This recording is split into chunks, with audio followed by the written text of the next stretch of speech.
네, 안녕하세요. 수능 세계의 지리. 오늘은 세계 도시에 대해서 알아보도록 하겠습니다. 세계 도시라는 것은 국가의 경계를 넘어서서 전 세계를 대상으로 세계적인 영향력을 행사하는 세계적인 중심지 역할을 수행하는 그런 거대한 대도시를 말합니다. 그냥 인구 규모만 커서 대도시가 다 세계 도시가 아니라 뉴욕, 런던, 도쿄, 파리처럼 세계적으로 중요한 역할을 하는 그런 영향력을 행사하는 도시를 세계도시라고 부릅니다. 세계도시의 등장 배경은 교통과 통신이 발달하면서 전 세계가 경제가 하나로 세계화로 연결됐잖아요. 그러면서 서로 교류가 많아지다 보니까 어떤 중요한 도시가 더 생겨나게 되고 그런 과정에서 세계도시가 등장하게 되었습니다. 세계도시를 선정하는 기준은 학자마다 다르지만 중요한 건 여러 가지 기준이 있다는 거고요. 그리고 그냥 단순히 인구 규모만 측정하는 것이 아니라는 겁니다.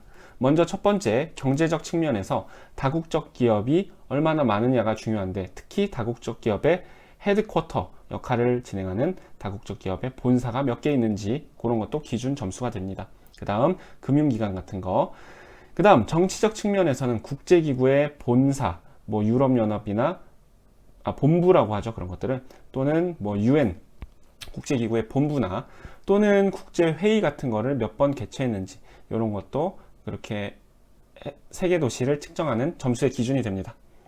도시 기반 시설 측면에서는 국제공항 같은 게 얼마나 활성화되어 있는지 그런 것들을 체크하기도 하고요. 그다음 문화적 측면에서는 스포츠 시설이나 교육기관 같은 거를 이제 체크하기도 합니다. 자, 이렇게 선정된 세계 도시는 여러 가지 특징이 있는데, 첫 번째, 경제적으로 일단 좀 중요한 역할을 수행하기 때문에 다국적 기업에 아까 얘기했죠. 본사 같은 것들이 많이 있어서 세계적으로 경제 활동을 어떻게 할지를 결정하는 그런 중심 역할을 수행하는 곳입니다.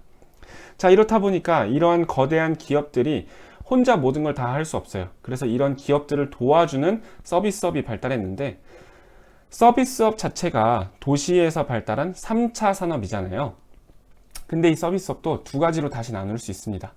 소비자 서비스업이라고 해서 소비자에게 직접 제공되는 재화나 서비스를 제공하는 거, 숙박이나 음식점 같은 거. 이거는 가장 기본적인 서비스업인데, 보다 더 고차원적인 고급의 서비스업은 뭐냐면 기업에게 필요한 것들을 제공해 주는 거예요. 예를 들면 금융, 은행, 법률, 로펌 회사, 광고회사, 회계, 연구개발 이런 것들을 전문적으로 대신해주는 그런 서비스업이 있는데, 그런 것들을 기업, 물건을 만드는 사람이라고 해서 생산자라고 부릅니다. 그래서 이 기업들을 대상으로 한 생산자 서비스업, 이게 고도로 발달한 게 또 세계도시의 특징이라고 볼 수 있습니다. 그 외에도 고도의 정보통신 네트워크나 최신 교통체계가 발달해 있습니다. 세계도시의 역할은 중심지 역할을 수행하는 거예요. 그래서 어떤 걸 하든 여기서 중요한 의사 결정을 하고 여기서 하라는 대로 전 세계 경제나 정치가 흘러가는 거죠. 먼저 경제 활동을 전체적으로 어떤 물건을 어떤 가격에 뭐 팔지 경매가 이루어지기도 하고요.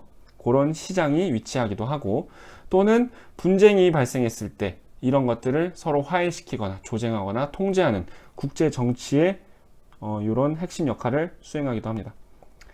자, 그렇다 보니까 당연히 이런 세계 도시의 역할들을 수행하기 위해서는 국제 기구의 본부가 세계 도시에 입지해 있는 게 좋겠죠.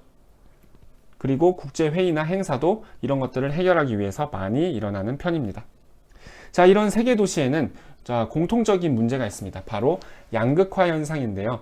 이 등장 배경 자체가 교통통신이 발달해서 서로 교류가 많아지는 과정에서 조금 더 잘난 도시들이 좀 더 위로 올라가면서 세계 도시가 된 거거든요. 그러다 보니까 공통적으로 양극화 현상이 발생하고 있습니다. 그런데 이 양극화 현상을 도시 안쪽에 그리고 도시들 사이에 이렇게 나눠서 정리해 볼 수 있는데, 먼저 세계 도시 안쪽에 있는 도시 내의 양극화 현상은 바로 고소득 계층과 저소득 계층 간의 거주지 분리 현상입니다. 자, 세계 도시에는 아까 어떤 특징이 있다고 했죠? 생산자 서비스업이 발달했죠. 그러면 이런 기업들에게 제공되는 금융, 법률, 변호사, 금융가, 광고업계, 사장들, 이런 돈을 많이 버는 엘리트 고소득층이 있는 공간이 또 따로 있을 거고, 그 다음에 여기도 도시이기 때문에 일반적인 서비스를 제공하는 사람들이 있겠죠. 이 두 계층 간의 소득 격차가 벌어지면서 거주지가 점점 분리되는 현상이 전 세계 세계도시 내에 공통적인 양극화 문제로 등장하고 있습니다. 두 번째는 세계도시 간에도 양극화 현상이 발생한다는데, 이건 무슨 말이냐면 세계도시는 개발도상국 가난한 나라에도 있을 수 있어요. 물론 그 급이 다르지만. 그래서 선진국에 있는 최상위 세계도시랑 개발도상국에 있는 적당한 대륙에서 중요한 역할을 수행하는 그런 좀 낮은 급의 세계도시 간에, 즉 이런 두 개의 국가 간에, 선진국과 개발도상국 간의 세계도시 사이에서도 좀 더 중요한 역할을 수행하는 뉴욕 같은 도시, 아니면 좀 더 낮은 역할을 수행하는 그런 세계도시 간에도, 그 사이에도 불평등, 양극화가 심화되고 있는 특징이 나타납니다.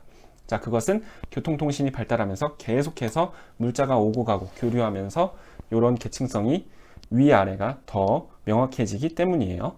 자, 그 다음 얘기는, 이 관련된 얘기는 다음 시간에 보도록 하겠습니다. 오늘 수업은 여기까지 하면서 마칠게요. 감사합니다.